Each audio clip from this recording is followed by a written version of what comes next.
Ну, расскажите, что произошло?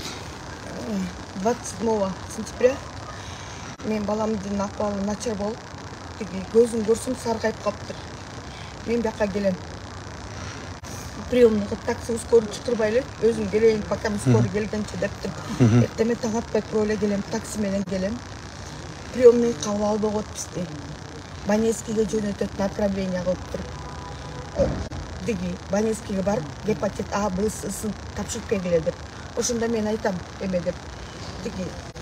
Мурда 4 жыл мурун ооруган мен балам, берде жаткан, аягып кеткенбиз жакшырды. Адан кийин мен буларга ишенбей туруп, поликлиникадан направление алып келейин дедим. Поликлиникада обратно ошону берип атат мага. А, Б, С, Дсын тапшыргыла гепатитке. Анан кийин печеночный тест кылгыла дептир. Макул дедим мен. Направление беришпей койду алар дагы. Анан кийин мен баламды ошол жерден ачык болчу балам. Баневскийге анализин тапшырдым. Адам салар именно Баневскийге такап туруш болду. Баневскийге мен макул деп тапшырдым. Канча дедим? 4 күнгө жакын деди. Макул деп төлөп бердим мен. Мага акча не важно в этой жизни. Мага балам керек, потому что он единственный ребенок у меня. Анан кийин күттүк, сабыр кылып, балам өзүн хорошо чувствовал вроде бы, потому что бир дары жазып берди, ошону бердим 3 мал. Атын деле унутуп калдым ал дарыны. Эртеси күнү келдик поликлиникага. Врачтар жок, заведующий жок акта, эч бир врач жок. Өзүм жана көрүнгөндө анарайда жок, башка бир врачка направление алып, андай А, Б, гепатиты жок экен, бул печенде бир какой-то эмеси көйүп кетиптир деп направление жазып берди. Бияка келип 13-чү корпуска баламды барып тапшырдым. Тапшырып, мен окат-сокаттан баарын даяр ошо биринчи күндө эле алып келген мен. Бунун үстүнө барып, төшөй кассасынын акчасын төлөдүм так положено. Не алып келейин дедим врачка. Бардыгында мен ойсоңдоп турдум. 5 литр су алып келиптир. Менде оюмда жок да, бага шоковый состояние. 5 литр су көтөрүп келатам. Мындай болбойт дейби. Балага оору көтөрүүгө болбойт, гепатит болгондо. Ун чыккан жок, алып кеттиңиз эже. Халатность 1 литрлик же 0,5 литр алып келсем, кайра алып келип бермекмин деп 5 литр алып кеттим. Анда да ун чыкпай ошон 5 литрди коюп койдум. Балам күчү жок, куя албай, анда төгүп алыптыр балам. 28-чи күнү жаттык биз больницага. Балам жакшы болуп калган мындай состояниясы. Анан биз багы ошо кийимимен келдик, биз которонгон жокпуз. Больницанын ичинде майкасы, футболканы, толстовкасы бар болчу. Мындай үстүнөн кийген толстовка. Жана катетер сайып коюшат булар. Биринчи күнү нормальный болот, капельницадан өтөт, балам жакшы. Уже мама кушать хочу, единица. Они невкусно готовят. Я рисую кашу хочу. Макул деп күнүгө эртең кечинде мен келип аттым тамак жасап.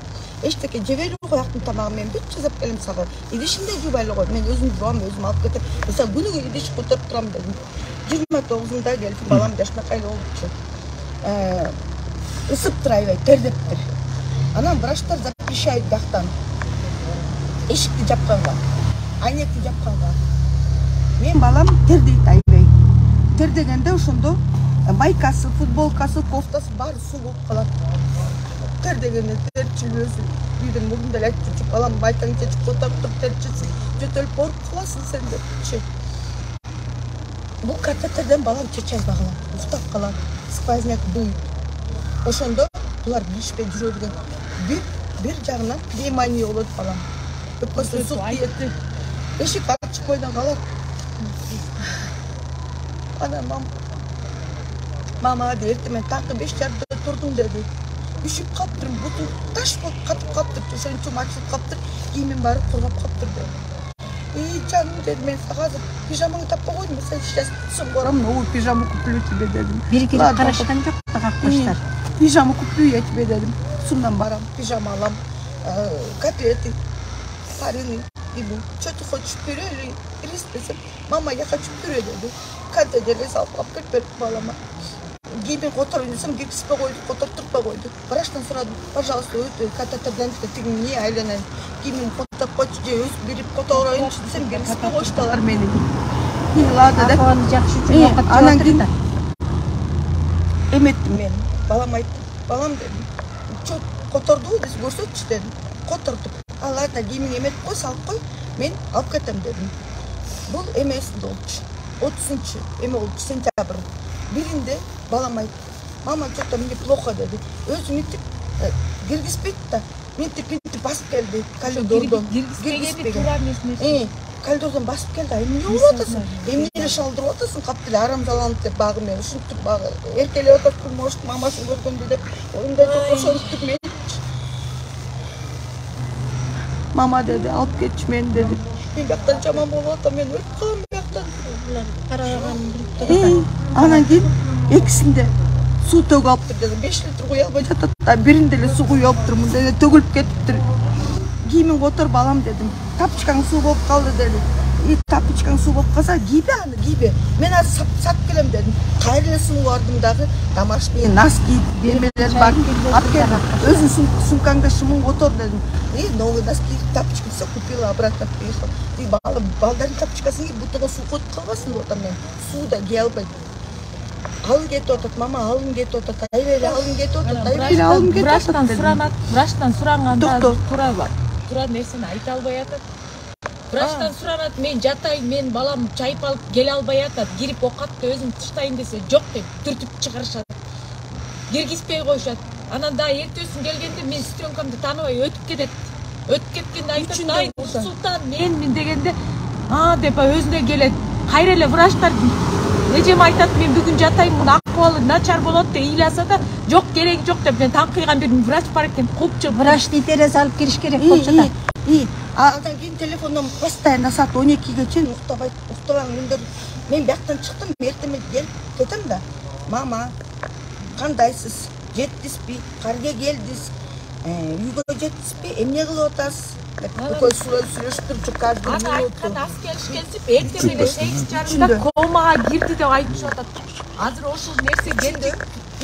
Чын эле саат 8:30 комага кирди, алда неизвестно бүттү, калп муну. Жок, ошондо 3-үндө уже 6:4:25 балам WhatsAppка кирбей калат. Бабет.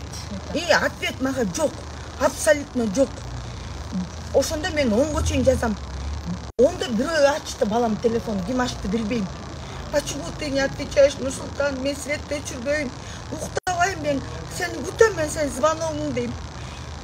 Жаап коюшат. Ошо мен жок. Эрте менен мага ошо күнү эле комго түшкөн, мен балам уже күндүз эле түшкөн комго. Карабатыр деп кымбаттарынын баарын алдырып атыр. Анан токтогула. Что по порядку, что было.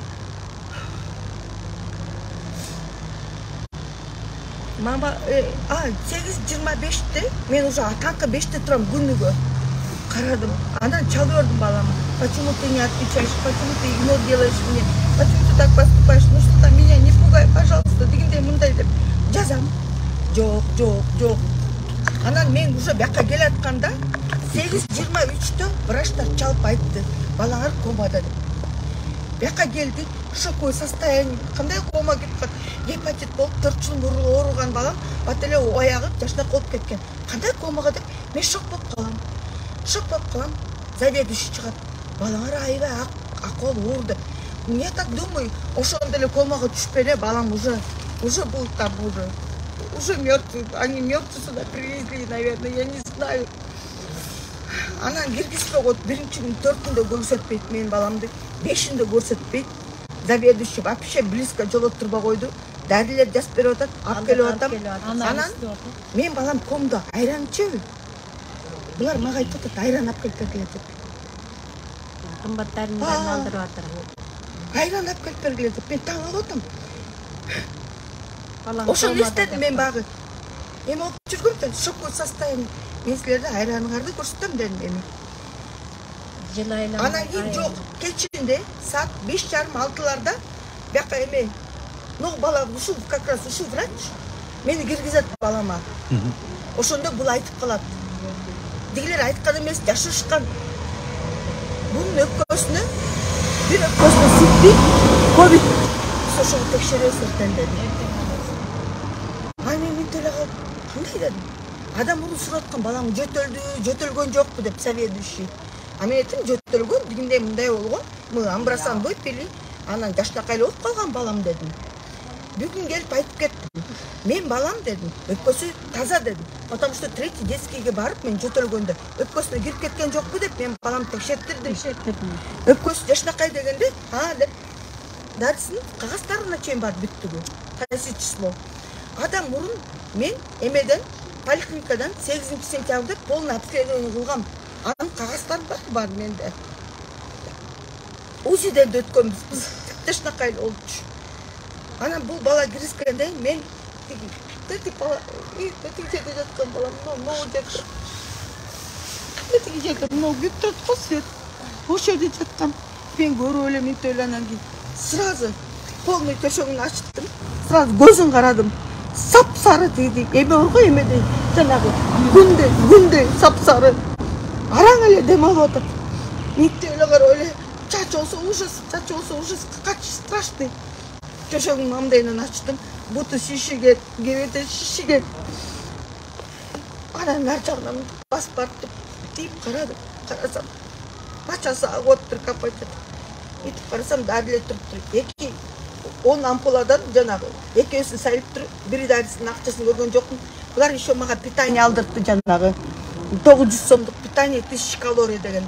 Анысында суу ичип аткан бала билбейм, ал питаниясын берген жокмун мен билбейм да. Деп туруп мен ыйлап туруп чыктым, бакырып туруп, он уже полумертвый, он не выживет, я знаю дедим.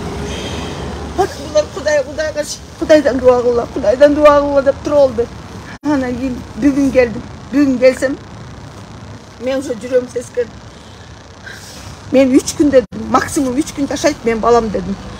Давлениесин айтып берди. Бушул эле врач айтып берип атат. Давлениеси 60/20 деп. 60/20 дедим. Мен сиңдим үйгө келип турпайт. Уже дедим, максимум 3 дня. Мен даже бүгүн баламды кетип караганга не могу дедим. Мен нефим чыдабайт дедим. Мен нефим чыдай албайт дедим. Не смогу без него дедим. Единственный ребенок, как так можно дедим. Анан кийин дарысын сурадым. Жана дарылерди канчадан берип аткар эле дедим. Биз бияктан кеткен, эртесин 7-де чалып атат. Ногу дарылерин алып келип бергиле деп. Болбосо 2 ампула салынган дары дедим.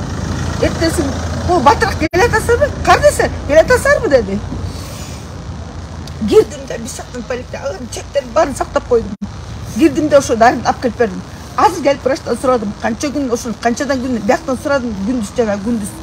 Я канчадан саят атса? 2-ден. Значит, 4-ү алган эмесин алдырдым, 5-инде алгам.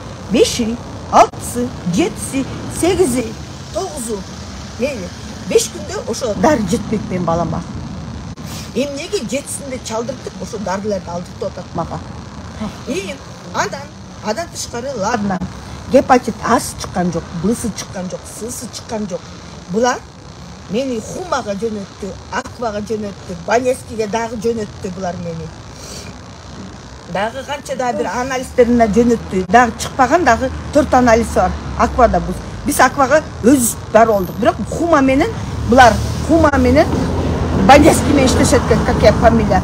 Ошондо астына булар эме деп жазышат экен. Гепатит А, Б, С'сы чыкпаганда одно и то же балам слабый болсо, комдо болсо, эмнеге уламдан тапшыртат? Эмне себептен? Бизде аппарат жок, андай дейт. Анда өкмөт эмне? Мени карап атат өкмөт. Өкмөт эмне бок жеп ататпы?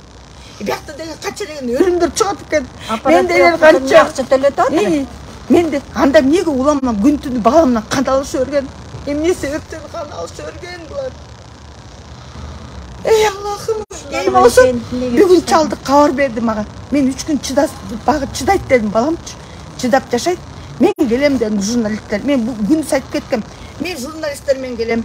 Мен биякты жарып кетем дедим. Мен силерге көрсөтөм дедим. Мен жөн калбайм дедим. Мен жөн калтырбайм бул биякты дедим. Дедим дагы чыгып кетип калдым. Үйгө келгенде 2 саатпы 3 саат мынтип отурдум. Жүрөм лук деп атат. Андан кийин балаңыз кайтыш болду. Хай дедим. Мабу. Артадан кармадым өзүмдү, эметип сабыр кылдым. Андан кийин кайра чалып айтат. Азыр алып кетпесеңер балаңарды дейт. Милицияларды чакырыш керек белки. Булар аны да чакырып. Кел атасыңарбы, алып кеткиле балаңарды срочно деди. Берөгөмө салгылап атат. Эмнеге булар экспертизаны чакырышпайт, милициялар чакырышпайт? Келип бертерик балаңарды алып кеткиле деди. Жок болсо биз азыр муркка жөнөтүп жүрөбүз деди. Ошо алып кетип калышат. Эмнеге өкмөт иштебейт, эмнеге карабайт, эмнеге медсестралар халатына карайт. Ишенип жүрсүң да сен. Ушуларга эмнеге ишенесиң ушуларга? Эмнеге ишенесиң? Аферист болуп бүткөн да булар. Булар аферист болуп бүткөн. Акча не важно для меня. Акча не важно для меня. Мен баламды просто айтса, мурун эле айтса мен алып келип бермекмин, дарилерин, керектүү дарилерин алып келип бермекмин. Эмнеге үстүнөн алдыртып атат? Ошону мейли ошо балама сайса, аяктырып кетсе жакшы да. Мен айттым, инфекционная больница. Инфекционный больница. Кошоева айганыш. Кошоева айганыш барго? Тет жакта 13-чү корпуста иштеген. Бул иштебейт, жөн эле. Медсестралар да жүзөт. Кака чечи. Мен балам ооруп ушинте жүрөгүм оратса, буну сугап. Мындай. Выходки у него. Конченый ведет она себя. А какие врачи смотрели? Кучкорбаева Айганыш, заведующий 13-м отделении. Вот здесь зав, я его фамилию не знаю, заведующий реанимацией, кыргыз жигит. И аркандай, они звонили с скрытого номера все время мне. А мен Кучкорбаева Айганышка айттым, мен баламды кандай комго киргизсең, ошондо алып чыгасың. Ты халатно смотрела дедим.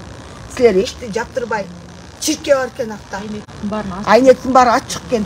Азыр кийимиң суу болуп калса, бир жериң üşүсүн да чыйрылсын. Сейчас же не лето же, правда? Сейчас осень. Холодно ночью, днем жарко, ночью холодно. Они дверь открытой оставляют. И актан ошондо балам айтты. Мама деди, биз баардыгыбыз үшүп калыптык деди. Эшик ачык, айнек ачык. Мен телефонумда все есть. Мен бүттүк запистер бар. Мен балам кандай сүйлөгөнү, канчада WhatsAppка киргенин, канчада эмне болгонун бүттүгүн айтып берген. Бостап калсын, ылайын сыстап калсын, Бүттүгүн жазып алгам. Мен бирөөсүн обычно мен өчүп салчумун да. Балам телефонда, хорошо, что все осталось, это все. Это и есть доказательство, что она была шылтайык деди, пневмония, потом мне ковид деди. Кайсы ковид? Кайсы пневмония? И то бул өпкөсүнүн кеткен себеби бизде Питерде туугандарыбыз бар. 40 күнгө жетпей сыстап бостап калды. Апчы токтоп туруңуз. Бизде Питерде туугандарыбыз бар. Өпкөсүн бир белекеттер түшөттүр. Ошондо заведующийге оякта врачтарга айтыптыр. Өпкөсүн бирдемкеси түшөтсө деп, өпкөсүн текшергиле дептир. Это они уже узнают через 2 дня, что өпкөсү пневмония болуп калган. Оң жагында. Бар ачык турса жылаңга тердеп, анан тери карышмы деп, ковид деп коём деди, гепатит деп жастык деди. Өлүмдүн себеби эмне десем, гепатит деди. Бизге болсо өзүнчө айткан. Канга тапшырабыз, бул бала ковид болуп атат деп айткан бакча врачтар. Мен келгенде да ушинтип айткан. Анан киргизбегенден эч бир акысы жок. Ар бир ата-эне баласынын жанына кириш керек. Кырылышы уруш болгондон 3-чү күндөн киргизгенге акыллары жок. Аны да айнектин тиги аркасына. Может ошондо эле өлүп калган. Мира биз кеткенден биз кеткенден күндүз жагып болчубуз. 5:30-да 6-ларга жакын келдик. Ой жок, адан эрте келдик биз. Канчада келдик? Мен телефонум мээнде жакшы иштеп жатат. Адан кийин бир 2 сааттан эле чалды. 2 сааттан эле чалды резко эле. Мен шок болуп калдым, кандай депчи. Булар жанан бүт эметип коюшкан, биз келгенде алып туруп кийин эле жөн эле тагып коюшкан. 3 күн жөн эле киргизбей коюшкан жок да булар. Анан биз келгенде уруш баштайт деди булар. Мен келдим. Эжем коркуп балама жакшы отношение кылсын деп эле унчукпай киргенге болбойт деп түрт жүрсө кете бериптир эми. Ушулардын колунда балам жакшы отношение кылсын деп. Мен бияктан узунчу чыгаргандай кирдиргенде жарым саат күттүрүп коюшту, анткени жөн эле оозуна мынтип коюп коюшкан. Анан кеткенден кайра аппаратты мынтип включать этип коюшкан.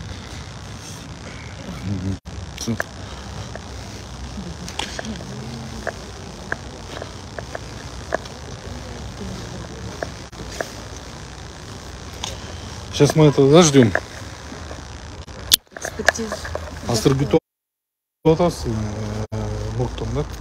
И экспертизаны бүтүп атабыз азыр. Бияктан да заявление жазып койгонбуз канча суббота күнү. Биякта да азыр. Кимге жазгансыз? Эми мен жазган жокмун, эжем жазды Первомайскийге. Уже жазылган да? Жазылган.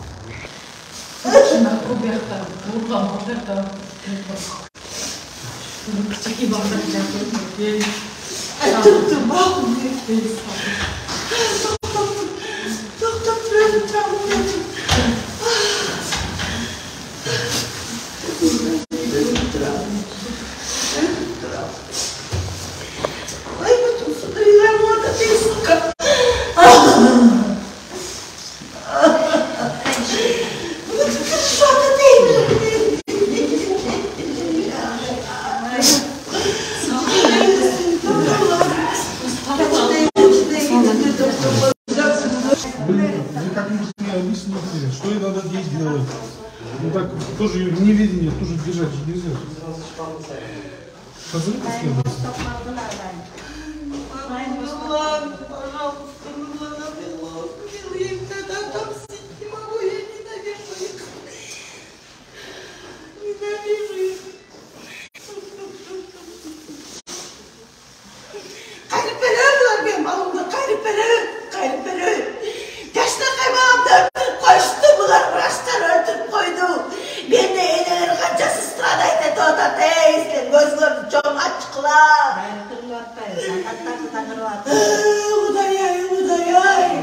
Sabır sen olmayacağı için sen bana öldürün olacaksın hele. Yaktı bana onu önüne ne kılın sen gari ne kılın atarsın ye.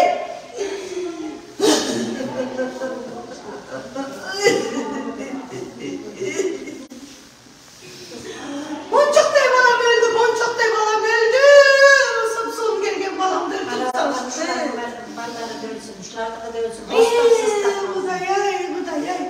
Zakon yok da türmede жатқасын, қанша асаптарды көрдім деп айтасың. Аяғында шоң түсінетін борлар орған жоқ. 2 жыл болды. 2 жылда қандай елде қиналды білесің бе қандай страдаю менде қасымдар. Қанша су шықпай қалады. Мен просто көкпеттімден азды қолдан отамын көкпеттімден.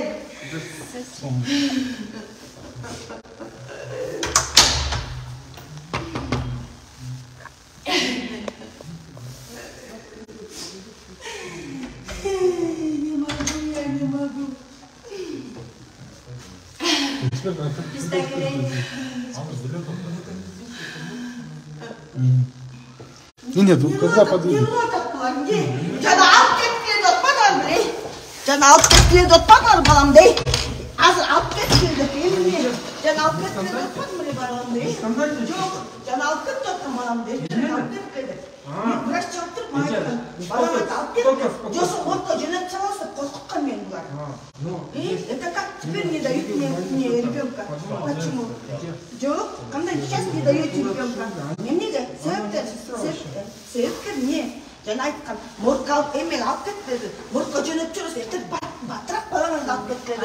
Сілер не алып қарадыңыз мен баламды? Жоқ, бұлар не алып қарады?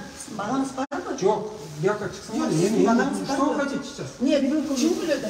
Нет. Забрать хочу своего ребенка. Ребенка хочет видеть. Вот видеть хочу. Это вот адвокат будет разговаривать. Я как СМР адвокат. Нет, вы уже представитель власти, вы же должны понять. Ей разъяснить, правильно? Мы объясняем. Правильно? Сейчас. Не надо ей. Вот хорошо. Бұл азыр экспертиза болады. Анткені причину смерти надо установить. Да, конечно, обязательно. Да. А вы что, долго Эксперт не берет? Жоқ, баламды көрейін де, эксперт не келбейді. Жаңа нет кетпеді, электрикте пат-паттан морг қалып кетті. Я не знаю, біз жаңада келдік. Эти вопросы, мы не знаем. Неге жаңа келдік, сілер білесіздер бе? Сілерді бұлар закон бойынша, сілер бірінші ол шығыш керек болды жүр. Эксперттерді шығыш керек болды жүр.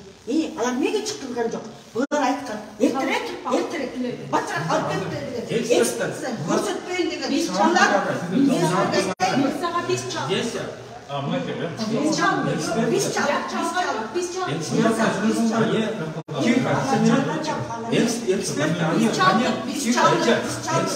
Мен баламды бұлар Азыр Көкжарда эксперт. Көкжарда жүр. Жоқ, 60. Азыр бұл жақта. 60 на 20. Ребенок хотя бы должен был жить. Хотя бы должен был жить 3 дня. 3 дня. Бұлар мені қорқытып кетті. Жаңа айтып кеткен, mesela жарам деген клиниканы. Жарам деген үшін бұлар заранее уже убили моего ребенка. Бұлар ойлаған жоқ, бұлар мен эксперт қылып, милиция шақырады. Бұлар менің баламды атпады. Азыр тергөөчү. Силер кайсы немеден келдиңер? Первомайскийден келдиңер. Мен арыз жазгам ака. Мен начальник, атимен начальник заявление оставила. Кучкурбай айганышка. Аны эмнеге ошоко чейин жаппай отурасыңар? Я не знаю. Жапканда кабагы. Ал суроо. Неге? Тергөөчү жооп берди. Кандай жаздыңар? Тергөөчү жооп берди. Камасын. Тергөөчүлөрдө. Жок, бул башка тергөөчү. Мен жол албайм, мен жол алдырбайм. Эч жакта жол алдырбайм. Канча айтсак, канча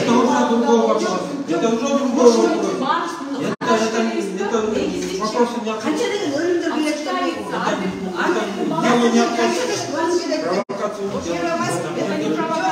Инфекционный да канча деген өлүм келет. Калган үчүн балдар бүттү ушуну өлүп чыган үчүн бияктан кандай провокация Хорошо, если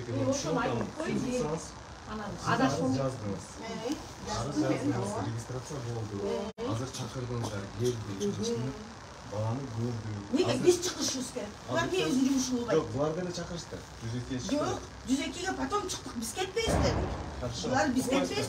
Булар ойлогон бул эже простой лох стресс боюнча баласын алып кетип туруп Мордун машинасы жарым саат бир саат жөнөп жүрдү мен сала келем. Карасын, закон карасын. Жок, ошону айтып атпайм. Бардыгы азыр эксперт келсин, экспертизанын коркунучу менен гана чечти. Эксперт не үчүн кеч келип атат. Алар бөлүнбөйт районго. Байке мындай сөз бар да. Районго бөлүндү. Районда эмес, булар бизге чалган саатты белли. Бат-баттан алып кетип келеді адам. Моргтун машинасы берге келип, кирип чыгарып барат, мунун эшигин ачып, биз кыйкырып токтоттук мунун баардыгы. Ооба кандай? Моргтун эмеске да. Моргтун машинасын мен алып келип коюптур, эшигин ачып чыгарып атат. Кыйкырышып нерден орусунда келип.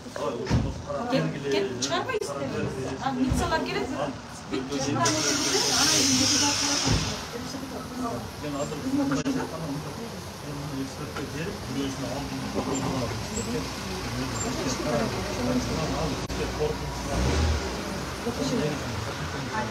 А эксперты да сатып алсакчы булар. Булар они же на все могут, они же вот такие же. Эксперты да сатып алсак история болезни апель. Мен кимге ишенем? Мен Кыргызстандын кемисине ишенем. Мен өкмөттөн антиодиночка болуп, өкмөттөн 1 сом албай жалгыз баламды баккам. Өкмөттө керек болсо үйүм саттырып туруп, мен былтыр мен үйүмдү коркутуп Свердловский роврдан үйүмдү сатышкан коркутуп микрокредитный компанияда алганда ошондо госпочтасы өкмөткө да төлөдүм, судебный экспертизе төлөдүм. Балам ошондо шок болгон, мама бул эмне ишин деп. Өкмөт кайра элден чыгат, булар эмне болуп иштешет?